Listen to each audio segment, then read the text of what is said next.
Howdy folks, today we're looking at Youngblood Deluxe number 3 from 2025 in Image Comics. 3 issues into the remastered reissue of Rob Liefeld's groundbreaking creator-owned debut, and the first ever comic book to ship with the Image logo, and it's possible to discern more of the shape of the franchise in all its prescient and frustrating glory. It's fair to ask, does Liefeld's reach exceed his grasp? Because clearly he had a lot of ideas here, no shortage of stories, and some of them significantly ahead of their time.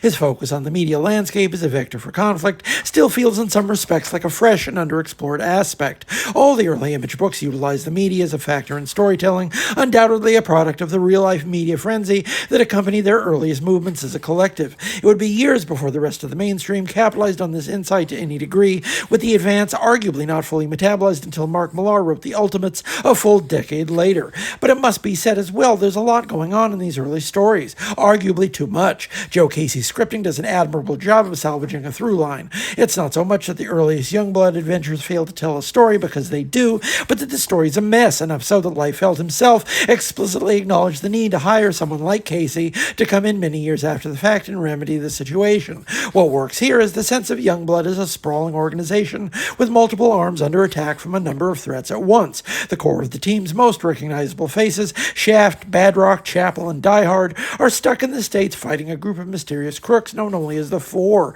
while the rest of the team is overseas, uncovering the mystery of the reawakened Jonathan Prophet and his connection to a secret alien invasion. You can't argue that there isn't enough on the menu. For all of the criticisms that have dogged Liefeld's work over the years, I've never agreed with the idea that his stories are empty calories. On the contrary, the man has clearly always had a lot to say. The problem is that without help, it often comes out in a bit of a jumble.